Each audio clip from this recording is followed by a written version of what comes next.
बिस्मिल्लाहिर्रहमानिर्रहीम। अस्सलाम वालेकुम नाज़रीन, मैं हूँ साकिब बशीर। आज हम बात करेंगे कि कल पीर के रोज़ दो बड़े फैसलों का दिन है। इस्लामाबाद हाई कोर्ट से दो बड़े फैसले आ सकते हैं। एक राना शमीम तौहीन अदालत केस जो नवंबर 10 2021 को लंदन में एक बयान हल्फी एफिडेविट जमा करवाया था राना शमीम जो साबिक चीफ जज है गिलगित बल्तिस्तान के, उनकी जानिब से, और इस्लामाबाद हाई कोर्ट में जो शरीफ फैमिली की अपीलें ज़ेरे इल्तवा हैं उनको मैनुपुलेट करने के हवाले से उस एफिडेविट में इंकशाफात किए थे। उसका फैसला आ सकता है कल तौहीन अदालत केस में। उसमें क्या हो सकता है, इम्कानात क्या हैं, क्या होता रहा, इस पे बात करेंगे। इमरान खान चेयरमैन पीटीआई, उनके खिलाफ एडिशनल सेशन जज जेबा चौधरी के खिलाफ जो है वो धमकी अमेज जबान इस्तेमाल करने पर दहशत गर्दी का मुकदमा दर्ज किया गया था। दूसरी तरफ तौहीन अदालत की कार्रवाई उनके खिलाफ चल रही है। कल दहशत गर्दी के मुकदमे में 780 मतलब दहशत गर्दी की दफा उस केस में बरकरार रह सकती है या नहीं, कल फैसला होना है। इससे मुतल्लिक आपको आगाह करेंगे क्या इम्कानात हैं। सबसे पहले बात करते हैं राना शमीम तौहीन अदालत केस की। राना शमीम साबिक चीफ जज हैं, गिलगित बल्तिस्तान के रिटायर्ड जज हैं राना शमीम, और मुस्लिम लीग नून के करीब समझे जाते हैं, थे, और समझे जाते थे भी और हैं भी, क्योंकि उनके जो बेटे हैं वो भी इस हवाले से, जब यहाँ पे इस्लामाबाद हाई कोर्ट में केस आया था तो उस वक्त उन्होंने इस का इंकशाफ किया था। अगरचे राना शमीम ये जो है वो नहीं मानते, उन्होंने ऑन रिकॉर्ड कोई ऐसी बात नहीं की। 10 नवंबर 2021 को उन्होंने लंदन में नोटरी पब्लिक जो है वहाँ पे उसके पास एक एफिडेविट जमा करवाया, जिस एफिडेविट में ये जिक्र किया गया था कि साबिक जो chief justice of Pakistan Saqib Nisar थे, उन वो गिलगित बल्तिस्तान में मौजूद थे, और उस वक्त जो चीफ जज थे ये राना शमीम गिलगित बल्तिस्तान में, और वो उनके साथ मौजूद थे, लॉन में चाय पी रहे थे। तो साकिब निसार उन्होंने कॉल की इस्लामाबाद हाई कोर्ट के जो सीनियर प्यूनी जज हैं, मतलब सीनियर 3 जज हैं चीफ जस्टिस के बाद, जस्टिस आमिर फारूक, उनका नाम इन्होंने अपने एफिडेविट में लिखा था कि उनको कॉल की और शरीफ फैमिली की अपीलों से मुतल्लिक कोई बात हो रही थी। ये बात उन्होंने 10 नवंबर 2021 के अपने एफिडेविट में जो लंदन में जमा करवाया था उसमें लिखी। उसके बाद 16 नवंबर 2021 को जो सीनियर सहाफ़ी हैं अंसार अब्बासी, उनकी जानिब से द न्यूज़ में ये खबर जो है वो पब्लिश की गई। 16 नवंबर को ही 3 बजे इस्लामाबाद हाई कोर्ट ने इस पर तौहीन अदालत का जो है वो नोटिस लिया और तौहीन अदालत की कार्रवाई शुरू कर दी। द न्यूज़, जंग और जो इनके जो एमएसआर हैं मीर शकील रहमान और राना शमीम, इन तमाम के खिलाफ जो सीनियर सहाफ़ी अंसार अब्बासी हैं उनके खिलाफ जो है वो कार्रवाई शुरू कर दी। उसके बाद एक सर्टन स्टेज पर जब राना शमीम ने कहा कि ये एफिडेविट मेरा ही है, उसके बाद बरतानिया से यही एफिडेविट जो है वो मंगवा भी लिया गया। ओरिजिनल एफिडेविट बरतानिया से मंगवाया गया जो इस्लामाबाद हाई कोर्ट के रिकॉर्ड पे मौजूद है इस वक्त। उसके बाद राना शमीम कहते रहे कि ये एफिडेविट मेरा ही है।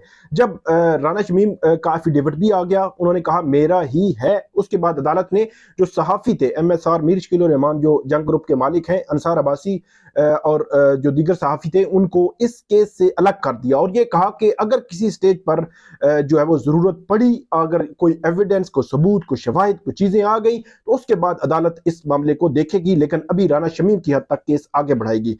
ये केस जो है वो आगे बढ़ता रहा। अदालत ने चार्ज फ्रेम कर दिया राना शमीम पर, फर्द जुर्म आयद हो गई, राना शमीम से एफिडेविट तलब कर लिया गया। राना शमीम को कहा गया 2-3 मोहलतें दी गई कि राना शमीम को कि वो अपने गवाहों की लिस्ट जमा करवाएं।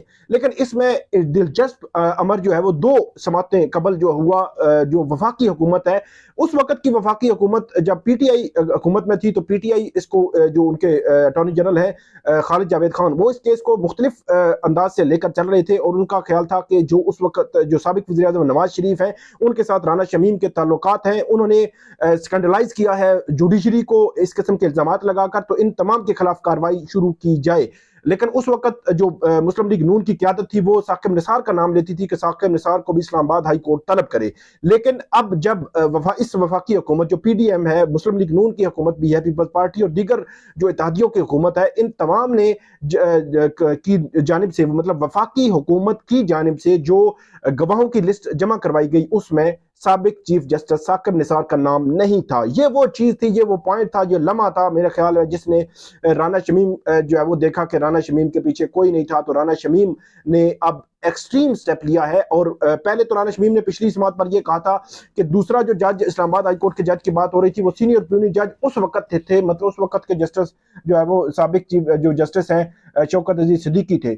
लेकिन अब राना शमीम ये कहते हैं कि उन्होंने डिसओन कर दिया है, उन्होंने मुनारिफ हो गए हैं उस बयान हल्फी से जो बयान हल्फी उन्होंने लंदन में दिया था और अनकंडीशनल अपॉलॉजी कर दी है, अदालत के रहमो करम पर खुद को छोड़ दिया है। कल इस केस में समात होनी है, कल अदालत क्या अनकंडीशनल अपॉलॉजी तस्लीम करेगी राना शमीम की या नहीं करेगी? बहुत इंपॉर्टेंट सवाल है। और राना शमीम को इस नहज पर राना शमीम क्यों पहुंचे, यह भी बहुत अहम सवाल है। लोग ये कह रहे हैं कि राना शमीम के खिलाफ मजीद कार्रवाई होनी चाहिए, लेकिन कोर्ट ने कल देखना है कि अनकंडीशनल अपॉलॉजी जो है वो अदालत तस्लीम करेगी या नहीं करेगी। मेरी सेंस के मुताबिक शायद अदालत जो है वो ये तस्लीम कर ले, लेकिन कुछ कहना कबल अज वक्त है। हतमी फैसला कोर्ट ने करना है। कल एक तो फैसला ये होने जा रहा है, दूसरा जो इमरान खान है उनके खिलाफ दहशतगर्दी का मुकदमा दर्ज किया गया, 780 लगाई गई।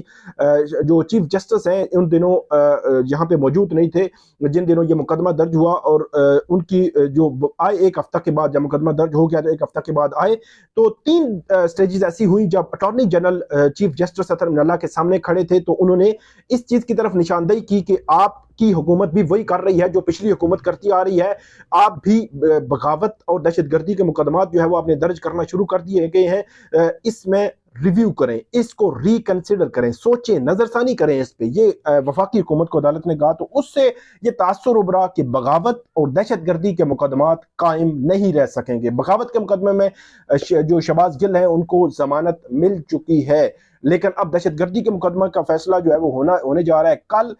जो GIT है इस केस में, उसको इस्लामाबाद हाई कोर्ट ने कह रखा है कि आपने पूरा एग्जामिन करके जो इमरान खान का बयान है, इमरान खान की तकरीर है, जो सर्कमस्टांसेस है, हालात हैं, कानून क्या कहता है, सुप्रीम कोर्ट क्या कहती है, ये तमाम आपने देखकर अदालत को कल बताना है कि इसमें 780 अट्रैक्ट करती है या नहीं करती। कल अब जो है वो पुलिस की जानिब से, प्रोसिक्यूशन की जानिब से, वफाकी हुकूमत की जानिब से अदालत को, इस्लामाबाद हाई कोर्ट के चीफ जस्टिस की अदालत को बताया जाएगा कि इसमें दहशतगर्दी की दफा इमरान खान साहब के खिलाफ लगती है या नहीं लगती। बहुत ही आम मरला है, बहुत ही आम जो है वो समात है और बड़ा फैसला हो सकता है। दोनों राना शमीम तौहीन अदालत केस और इमरान खान दहशतगर्दी के खिलाफ जो दहशतगर्दी का मुकदमा खारिज करने की इमरान खान साहब की दरखास्त है, इमरान खान साहब की दरखास्त खारिज करने के हवाले से या दहशतगर्दी का मुकदमा कायम रहने के हवाले से पिछली समात पर अदालत ये ऑब्जर्वेशन दे सकती है कि एक तकरीर नामुनासिब हो सकती है, एक तकरीर गलत हो सकती है, लेकिन दहशतगर्दी आप नहीं कह सकते। तो अदालत अपना माइंड डिस्क्लोज कर चुकी है। वफाकी हुकूमत की जानिब से बज़ाहिर ऐसे लगता है कि कोई ऑप्शन नहीं है हुकूमत के पास कि वो इस ऑप्शन के अलावा कुछ कहे कि दहशतगर्दी की दफा इसमें अट्रैक्ट नहीं करती और कल ही दहशतगर्दी की दफा जो है इमरान खान साहब के केस से खत्म हो जाए। ये इम्कानात मौजूद हैं।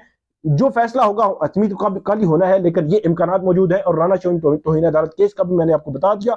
2 बड़े फैसले कल जो है वो होने जा रहे हैं। देखते हैं कि उसमें आउटकम क्या होता है। जो भी होगा अपडेट होगी वो आपके साथ शेयर करेंगे। बहुत शुक्रिया।